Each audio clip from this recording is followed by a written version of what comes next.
Territorio Reportaje.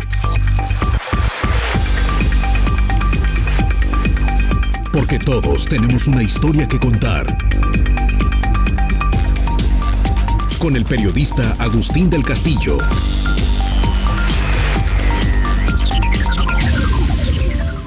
No hay misterio. Guadalajara se ha dispersado como le pasó a casi todas las ciudades de América Latina. Por lo general, los inmobiliarios van a irse a la periferia, a la zona rural contigua, donde la tasa de ganancia es mayor. No es que sea su naturaleza, sino que la búsqueda de los desarrolladores para tener una mayor ganancia lleva a extender la ciudad lo más posible. Señalaba en 2017, entrevistado en Lima, la capital de Perú, el urbanista argentino Eduardo Mario Rece, consultor del Instituto Lincoln de Políticas de Suelo. Guadalajara alcanzaba 475 años de su fundación. Hoy ha pasado ya su 481 aniversario.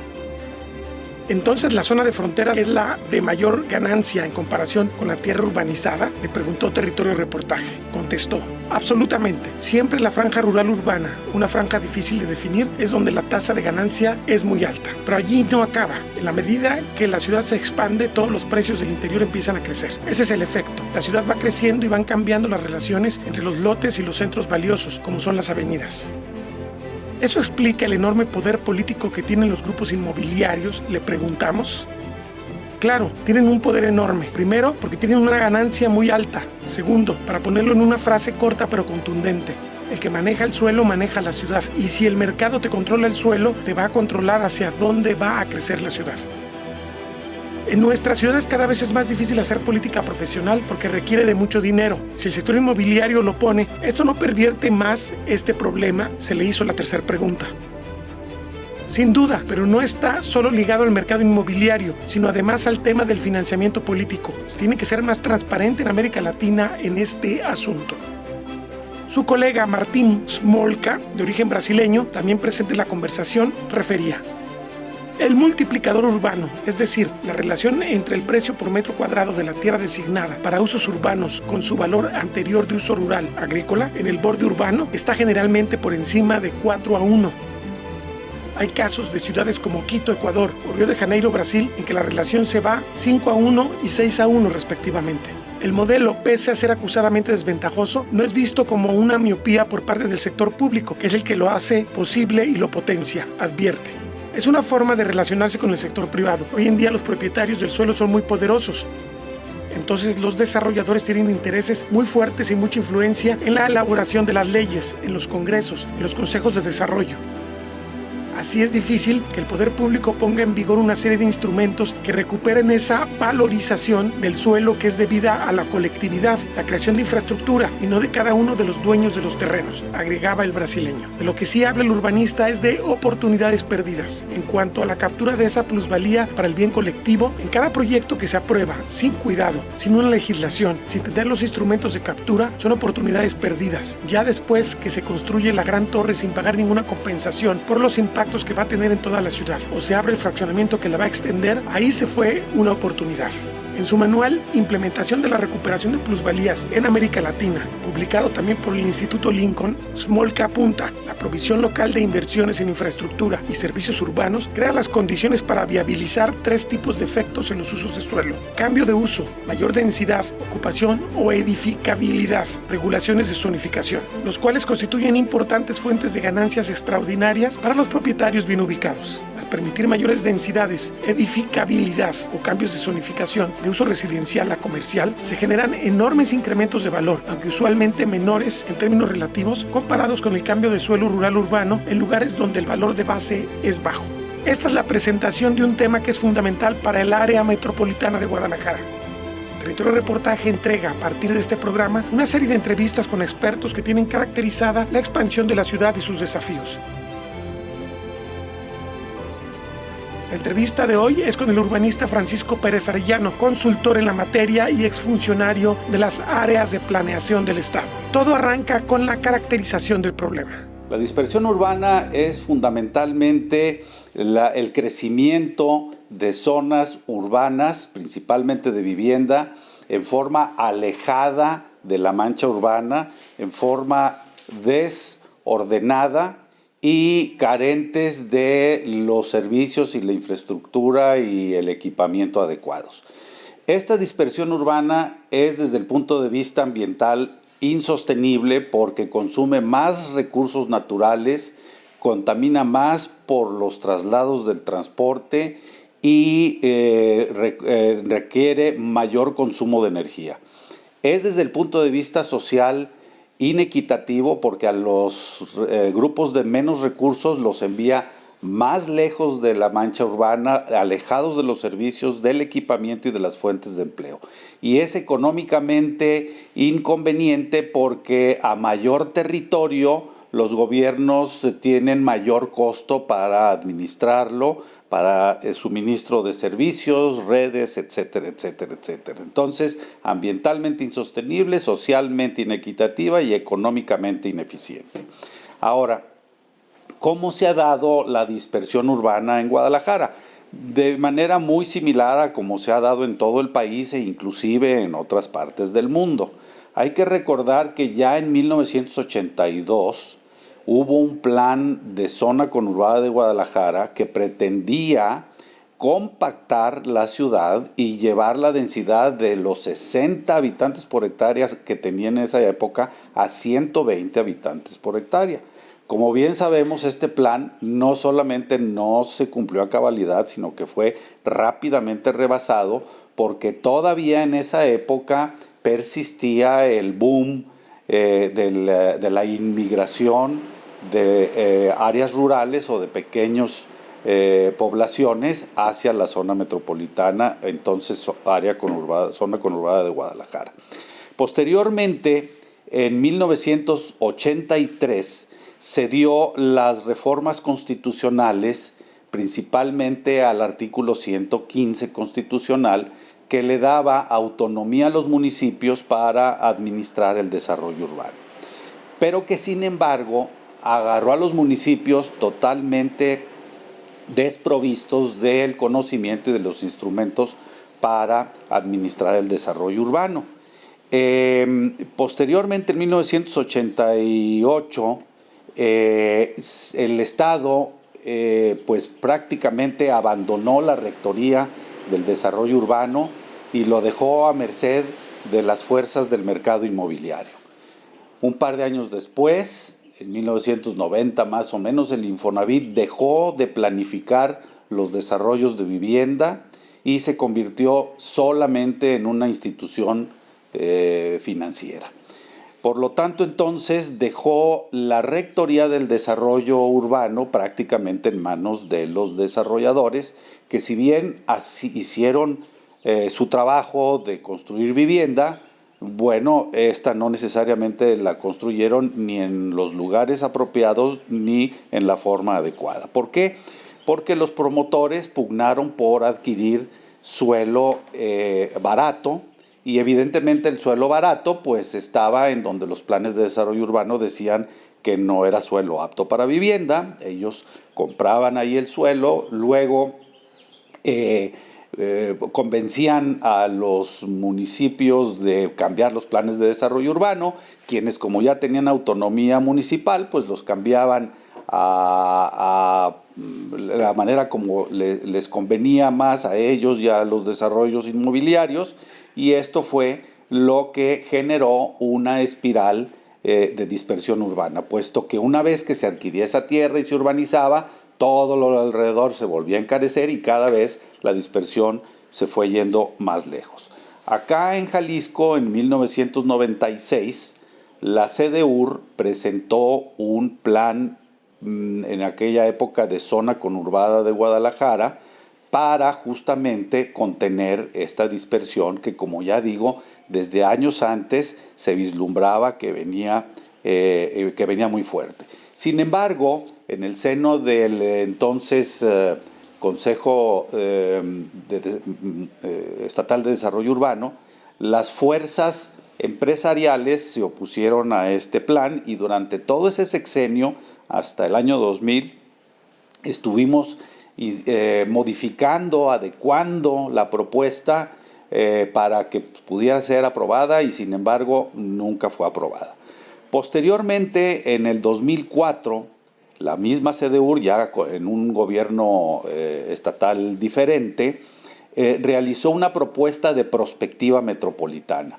Un poco en este sentido, de ver por dónde iría el crecimiento de la zona metropolitana. Ya para entonces, los resultados del censo del 2000 daban cuenta de que la zona metropolitana de Guadalajara no iba a crecer al ritmo que se pensaba que iba a crecer, que no iba a ser otro distrito federal, que estábamos creciendo ya con tasas cada vez menores, con un crecimiento poblacional alto, pero a tasas menores, y que el crecimiento metropolitano pararía por ahí del año 2050. Entonces, esto nos da una perspectiva de que la zona metropolitana quedaría, por así decirlo, permanentemente deshilachada, con retazos de asentamientos en forma dispersa que nunca llegarían a consolidarse como un área urbana continua y ordenada. En el 2005, ante esta negativa de aprobar un plan metropolitano y ante la autonomía municipal, Zapopan modificó sus planes parciales de desarrollo urbano y abrió el Valle de Tezistán a la urbanización. Entonces se dio una enorme dispersión en ese trienio en Zapopan, que fue seguido por Tlajomulco. Años después Zapopan moderó, cambió la autoridad municipal y el siguiente trienio fue Tlajomulco el que abrió a la urbanización el Valle de Toluquilla y posteriormente las tierras agrícolas más hacia el sur. Y bueno, en el 2009 entrando nuevas administraciones municipales del área metropolitana, conforman una asociación intermunicipal, tú lo recordarás, y esa asociación intermunicipal encargó la elaboración de un programa intermunicipal de desarrollo urbano, que se conoció como el PIDU. Ese PIDU pretendía justamente poner orden a este desorden intermunicipal o metropolitano, que dicho sea de paso, era también motivado por una falta de legislación y normatividad en el sentido de coordinación intermunicipal de las áreas metropolitanas, no solo de Guadalajara, sino de todo el país. Entonces teníamos por resultado en los planes de desarrollo urbano que había 5 veces más reservas urbanas de las que realmente se necesitaban para el crecimiento metropolitano, y que la urbanización de la zona metropolitana crecía 3 veces más rápido que la población. Entonces, bueno, el problema se iba incrementando y rápidamente se desbordó fuera de la zona metropolitana, al grado que en el 2010 la propia CDUR encargó un plan ya no de zona metropolitana, sino de región metropolitana, porque la zona metropolitana no contenía municipios entonces como Zapotlanejo, Tala, Arenal o inclusive Jocotepec, que ya se veían afectados por grandes desarrollos inmobiliarios, principalmente de vivienda de interés social, que, como digo, pues estaban totalmente desconectadas y alejadas de las fuentes de empleo y de los servicios y equipamiento que brinda la zona metropolitana.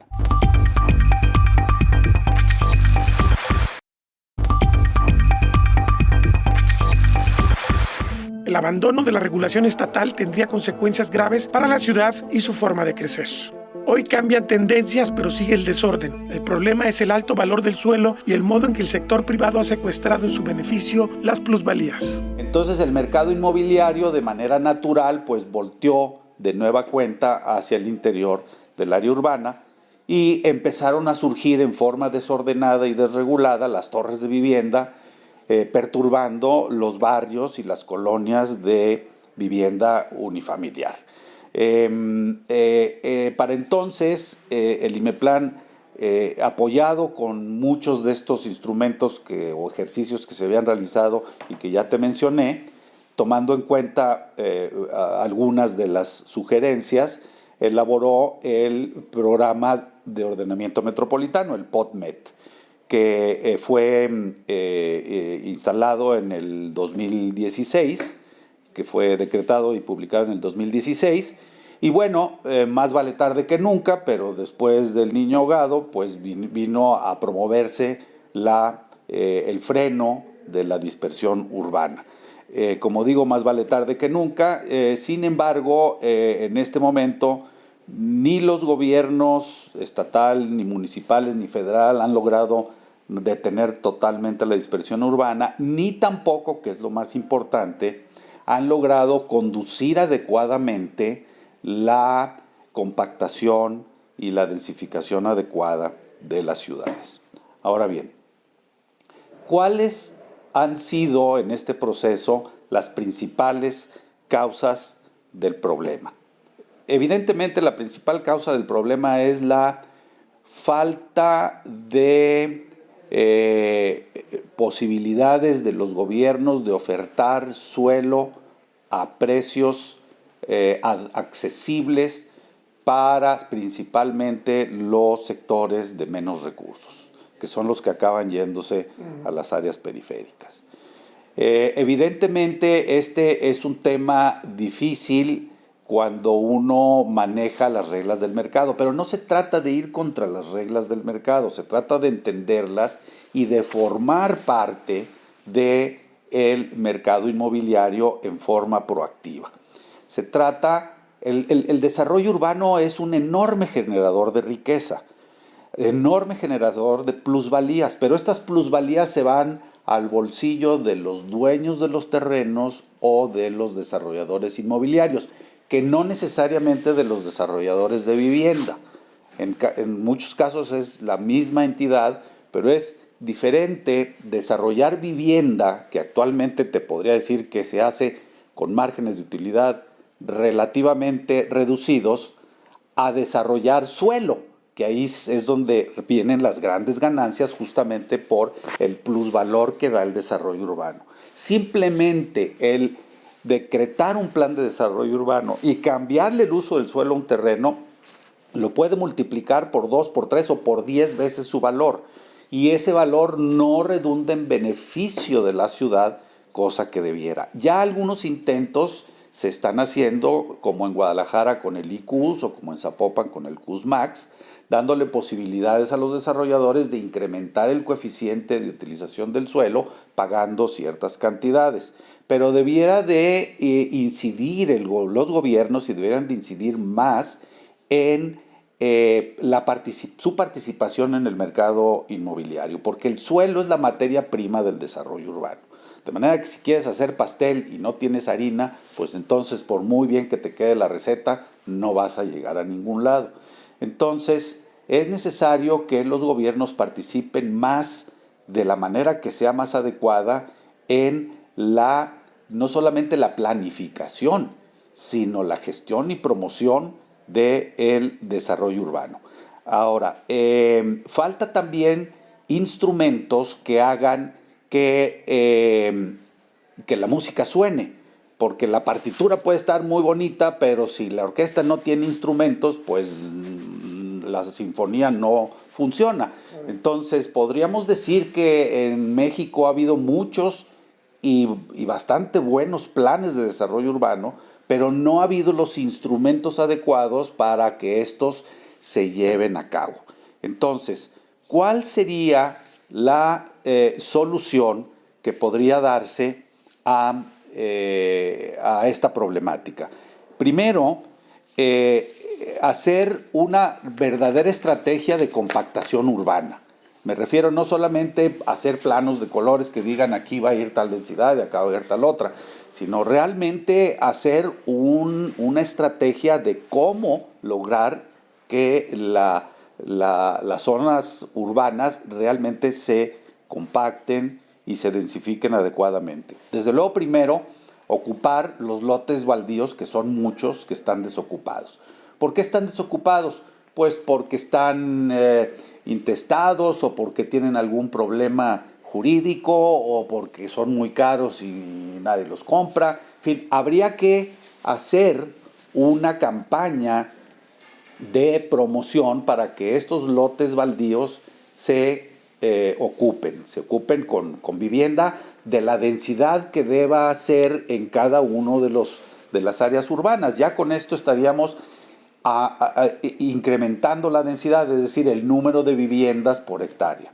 Luego, desde luego, también ocupar los grandes vacíos urbanos. Hay vacíos urbanos enormes donde se ponen los circos y las exposiciones y tal, que pues siguen engordando y que debieran de, esos grandes terrenos debieran de auspiciar desarrollos, probablemente eso sí, de grandes densidades, si es que no afectan áreas ya consolidadas de vivienda unifamiliar. Luego, por otro lado, hay mucha vivienda todavía de un solo piso o de 2 pisos que muy bien podría recibir un segundo o un tercer piso con otra vivienda y que en absolutamente nada impactaría a las áreas de vivienda unifamiliar, porque antes en esas casas que vivían familias de 8 miembros, ahora viven familias de 2 o 3, de manera que regresaríamos a la misma densidad de antes, simplemente teniendo 2 viviendas donde ahora solo hay una, y con eso incrementaríamos la densidad sin mayor costo de infraestructura y sin mayor problemas para la población que vive en esos lugares. Ahora, por otro lado, en segundo término, tendríamos que implementar una estrategia de promoción urbana, es decir, pasar de una planeación restrictiva o una planeación normativa a una planeación promotora. Que los gobiernos no solamente digan qué es lo que no se puede hacer o sí se puede hacer, sino que digan cómo se puede hacer y en qué ayudan a la población, o en este caso a los desarrolladores, para que ese tipo de ciudad compacta se pueda dar. Hay otras medidas complementarias que ayudarían a regresar a un orden urbano, añade Pérez Arellano. Incentivar la compactación por medios fiscales y tasar la dispersión también por medios fiscales. Y, como ya te mencionaba hace un momento, incidir en el mercado del suelo, adquiriendo lo que llamamos reservas territoriales, es decir, suelo en propiedad pública, para que este suelo pueda ser promovido a precios razonables para la vivienda con subsidios cruzados, es decir, un desarrollo urbano integral en donde además de vivienda haya fuentes de empleo, equipamientos, comercio, y que esos equipamientos y ese comercio puedan ser vendidos a precios de mercado y con el plusvalor que esos usos adquieren pueda ser bajado el precio del suelo para vivienda a efecto de que pueda ofertarse de manera accesible para la gente de escasos recursos. Esta no es más que una ecuación matemática y desde luego que se podría lograr si las autoridades adquieren estas reservas y no necesariamente las desarrollan ellos, las pueden desarrollar los desarrolladores o los promotores de vivienda, porque como ya dije, una cosa es desarrollar el suelo y inducir las plusvalías de manera que beneficien a los sectores de más bajos recursos, y otra cosa es construir la vivienda, que esa la pueden construir los vivienderos como lo han hecho y lo han hecho bien. Y por otro lado, en tercer término, habría que hacer, como también ya apuntaba, una instrumentación efectiva del desarrollo urbano. Pasar de una planeación normativa a una promoción promotora, y no solamente a nivel municipal, sino a nivel metropolitano. Es decir, que el INPLAN, como es natural, vaya evolucionando y pase de ser una entidad solamente de planeación a ser una entidad de plena coordinación y gestión del desarrollo urbano, que se refuerce la vigilancia y el cumplimiento de los planes de desarrollo urbano, y yo iría más allá para implementar una entidad autónoma con personalidad jurídica y patrimonio propios que pueda promover el desarrollo urbano y la vivienda, un instituto, un fideicomiso, una figura que sea la más adecuada y que pueda tener las herramientas suficientes para inducir adecuadamente la compactación del desarrollo urbano como las estrategias actuales lo están promoviendo.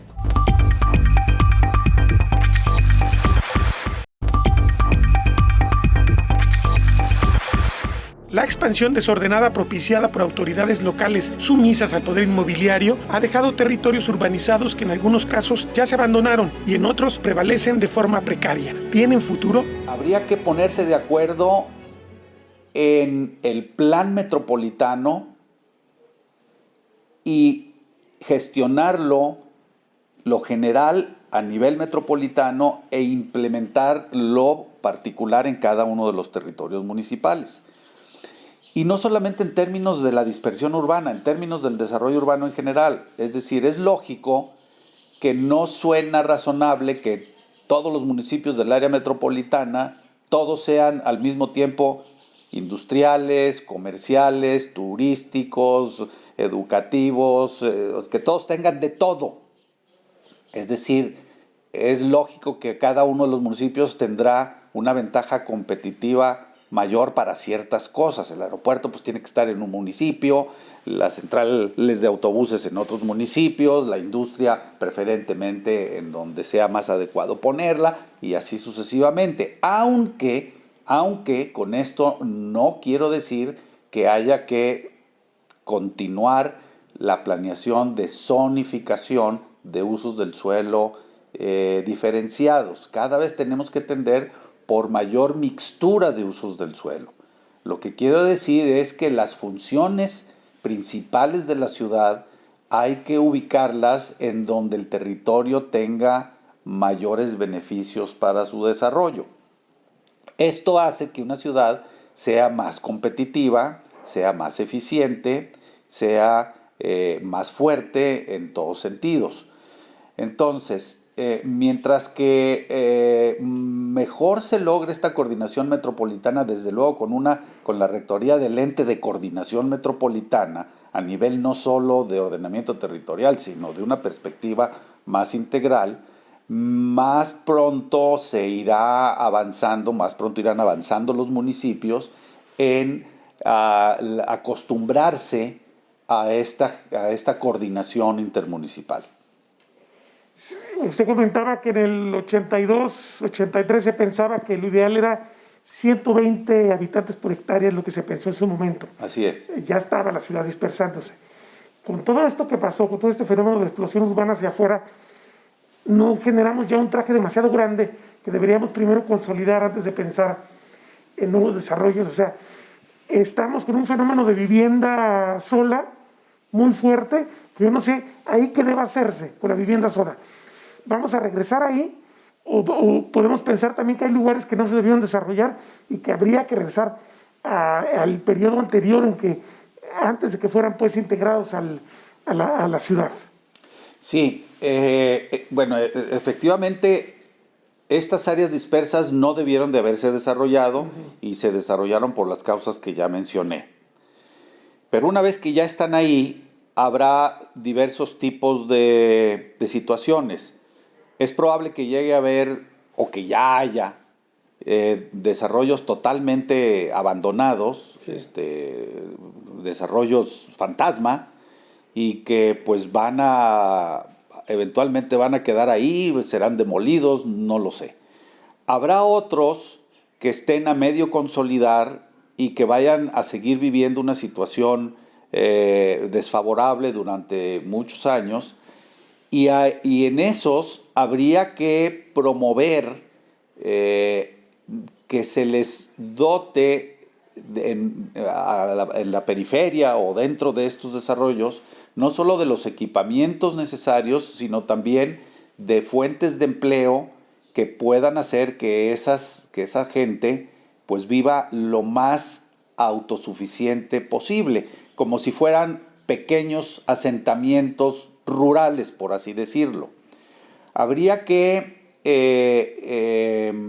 motivar, incentivar el desarrollo agropecuario de mayor productividad, a efecto de que estas zonas que están prácticamente rodeadas de valles agrícolas, muchos de ellos ya comprados para desarrollos, tendrán que ser reutilizados con giros agrícolas o agropecuarios de mayor rentabilidad. Uh-huh. Y es probable que pudiéramos lograr algunos modelos de asentamientos dispersos en que la gente pudiera trabajar en este tipo de desarrollos agropecuarios. Desde luego esto tomaría tiempo y una manera de hacer, de gestionar el territorio diferente de como lo hemos estado haciendo. Ya se hace en otros países del mundo. Hay agricultura urbana dentro de la ciudad y hay agricultura en la periferia urbana que es bastante rentable. Inclusive pues en la zona metropolitana, que es que el aeropuerto pues tiene una función importante de enlaces comerciales o de distribución a muchos lugares del mundo, podría distribuir fácilmente flores, berries, en fin, muchos de los cultivos que pudieran ser redituables para incentivar de nuevo el uso agropecuario en los valles de Tezistán y de Toluquilla, que es donde principalmente está la dispersión urbana. Entonces, en esta forma creo yo que pudieran consolidarse, no desde el punto de vista totalmente urbano, sino desde el punto de vista rural, estos pequeños asentamientos que ahora existen en forma dispersa. El gobierno de Jalisco ya ejecuta el proyecto de tren ligero Tlajomulco, con un riesgo de que muchos desarrolladores presionen para crear fraccionamientos que no se necesitan.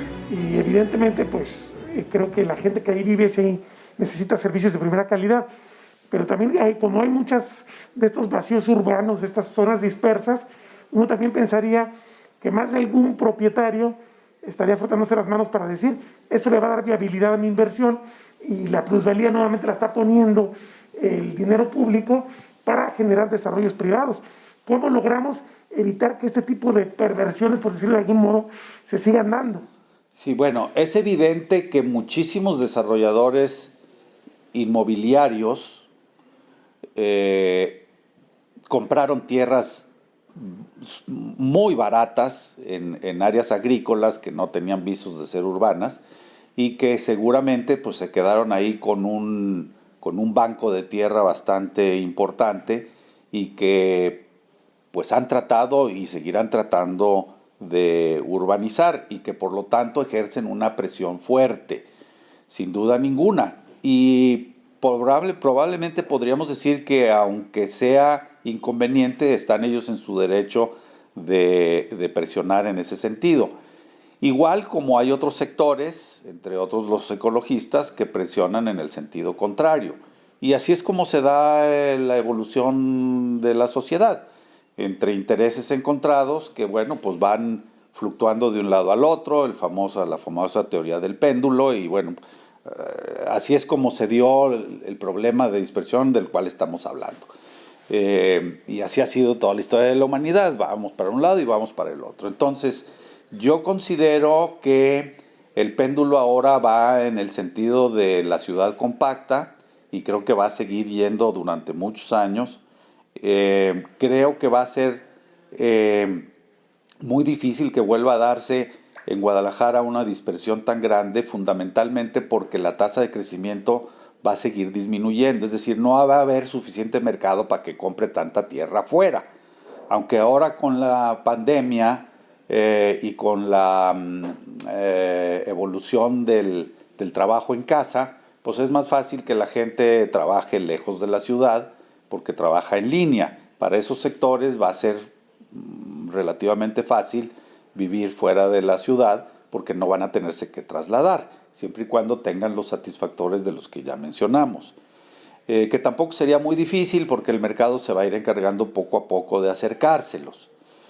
Sin embargo, van a ser sectores reducidos, no todo el mundo trabaja en casa, las industrias pues las industrias no pueden mandar a la gente a armar automóviles en su casa y hay muchos servicios que no se pueden dar desde la casa. Entonces, la ciudad va no solamente a compactarse, sino que va, creo yo, eso espero, va a tender a reordenarse. Va a tender a reordenarse. Yo creo que lo más conveniente sería ir formando una ciudad polinuclear en torno a subcentros urbanos que pudieran atender núcleos de población de unos 100,000 habitantes, dijéramos ciudades como Ocotlán, por poner un ejemplo, que la mayoría de la gente de Ocotlán pues ahí vive y sale 2 veces al año de Ocotlán y ahí estudian, trabajan, se divierten, consumen, van al doctor, etcétera, etcétera. Y en el área metropolitana podríamos hablar de un radio de influencia de 2 kilómetros que son perfectamente caminables en media hora, de manera que la mayoría de la población de cada uno de esas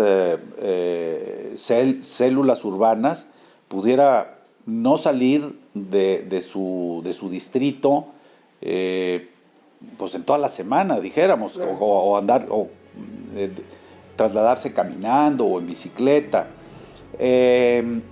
Entonces yo creo que para allá debería de dirigirse el desarrollo urbano de las zonas metropolitanas, bueno, el desarrollo urbano en general y en particular del área metropolitana de Guadalajara. Por ahí creo que debería de andar el asunto.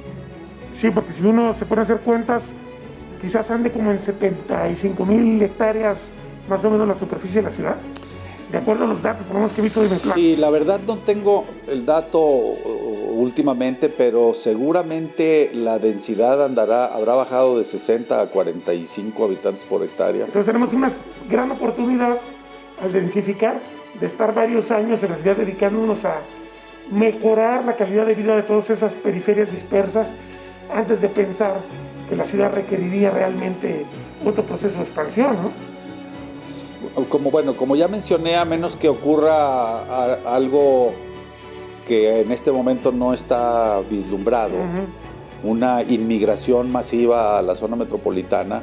La zona metropolitana, de acuerdo a las perspectivas de crecimiento, va a llegar a un crecimiento cero por ahí del 2050 al 2060, que no tarda mucho. No.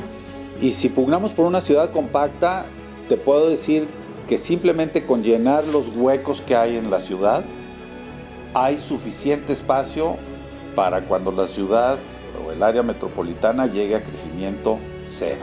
De manera que realmente no necesitaríamos abrir ni un solo fraccionamiento nuevo más.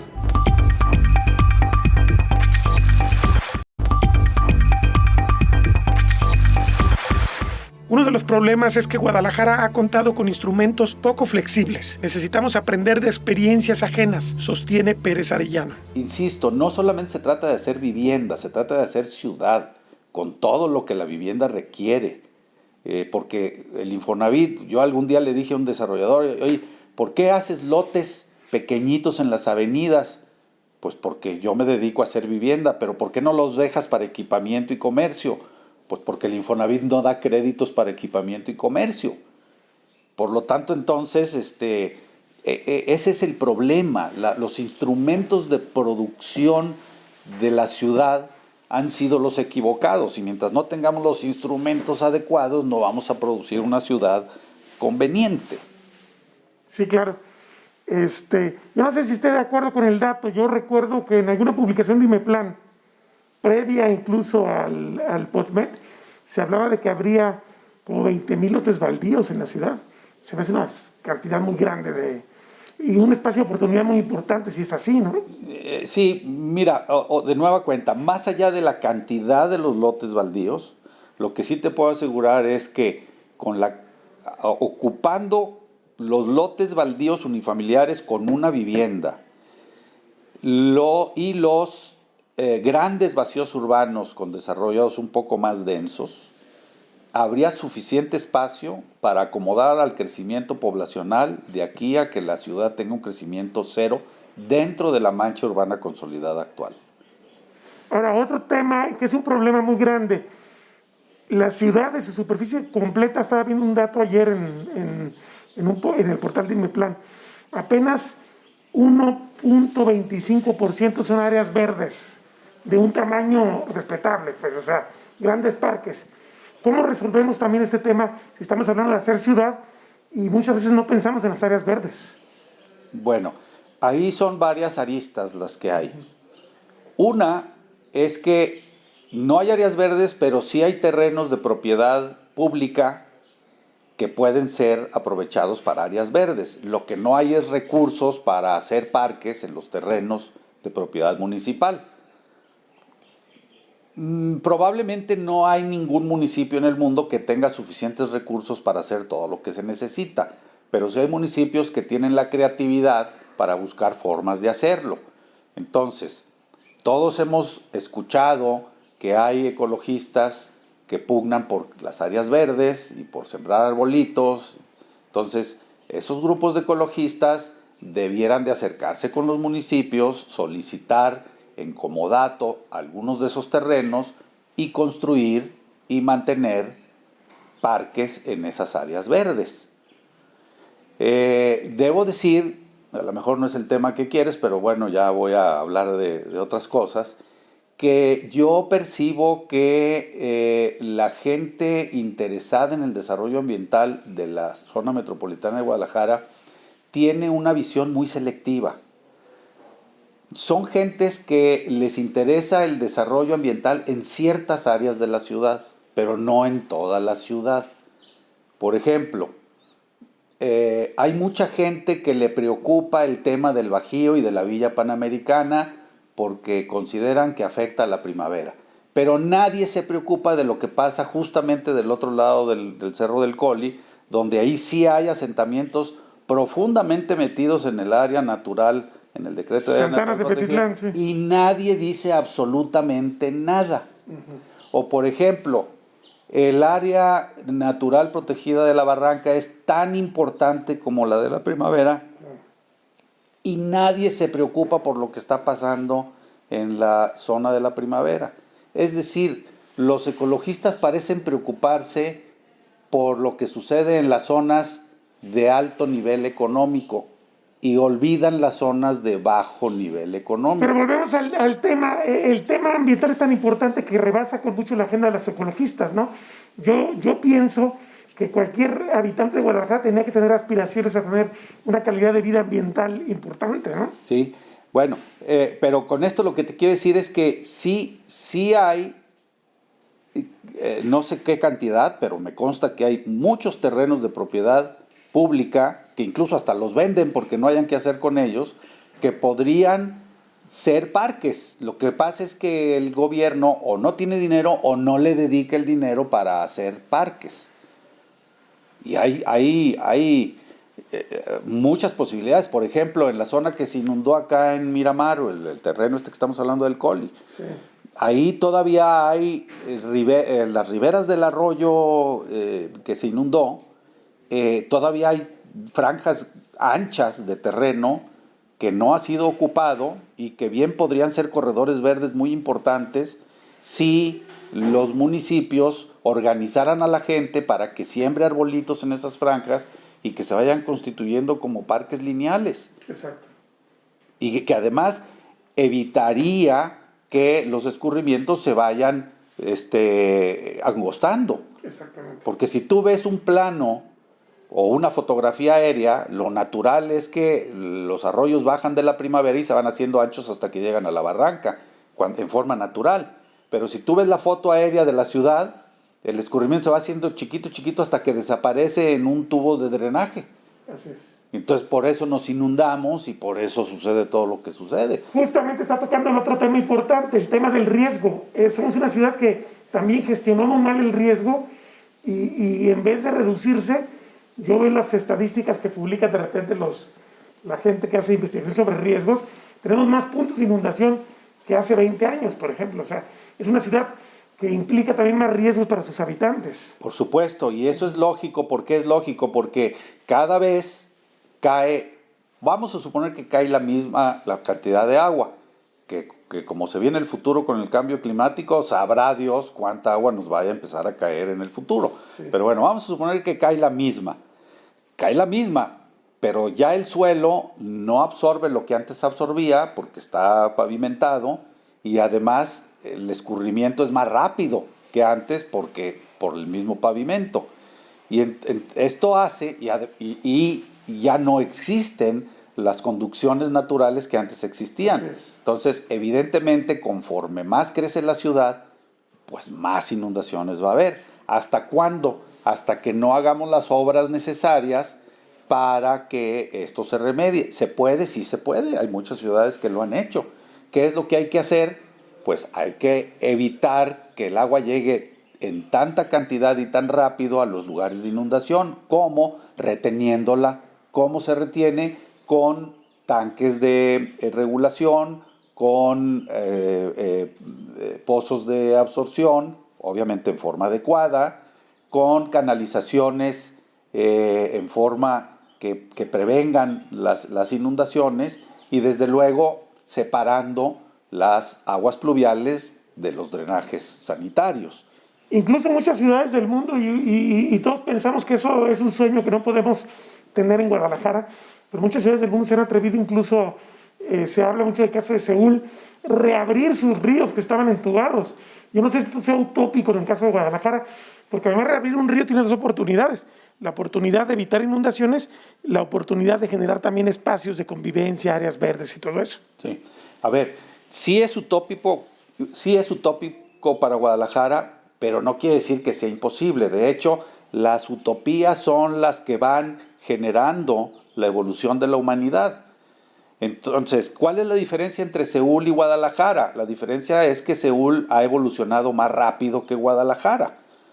Y Seúl ha sabido aprender de las experiencias ajenas.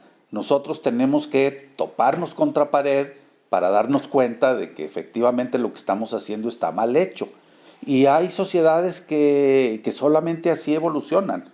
No, así somos. ¿Por qué Guadalajara no es como París? Pues porque Guadalajara la hemos hecho los tapatíos y no los parisinos. Así de sencillo. Y por supuesto que puede haber lugares peores que Guadalajara también. O sea, tampoco quiere decir que somos la peor ciudad del mundo. Entonces,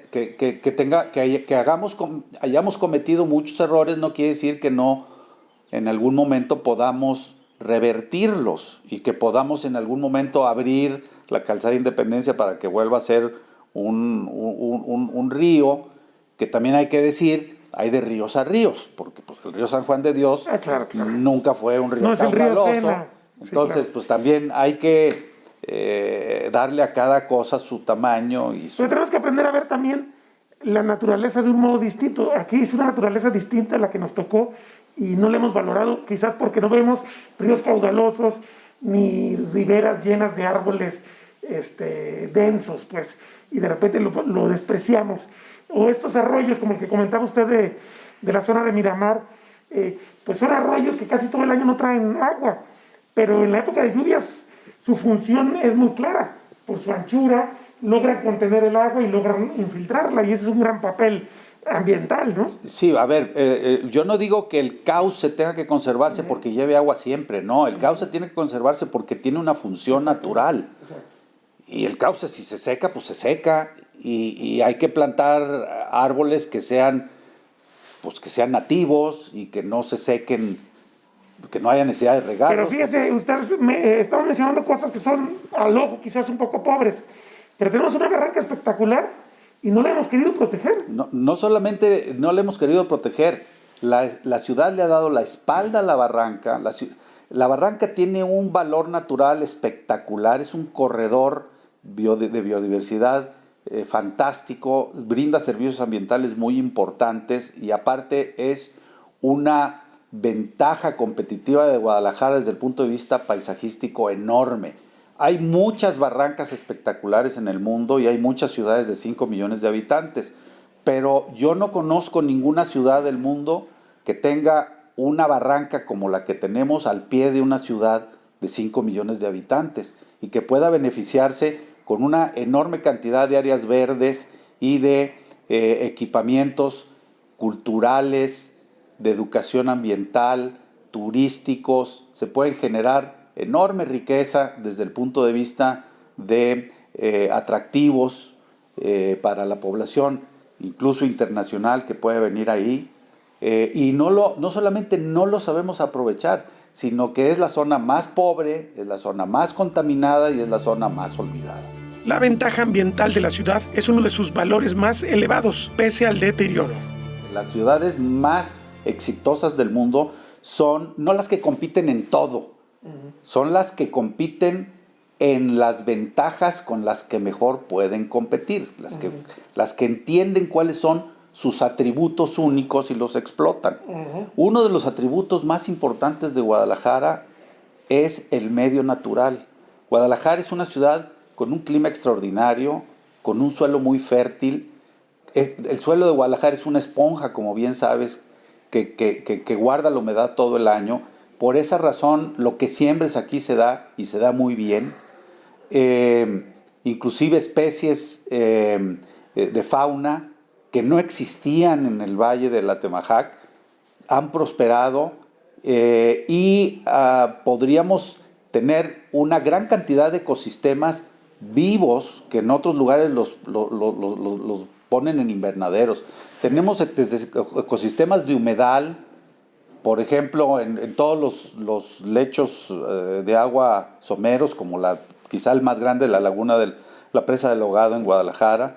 Tenemos desde luego el ecosistema lacustre en Chapala, tenemos manantiales como los Colomos, tenemos ecosistemas de montaña como en la Primavera, tenemos el cañón de la Barranca, tenemos los valles agrícolas, en fin, tan solo en Zapopan, tan solo en el municipio de Zapopan, que tiene, ¿qué te gusta? El Valle de Tezistán debe de andar a los 1,500 metros sobre el nivel del mar, la Primavera a los 2,000 y la Barranca a los 1,000.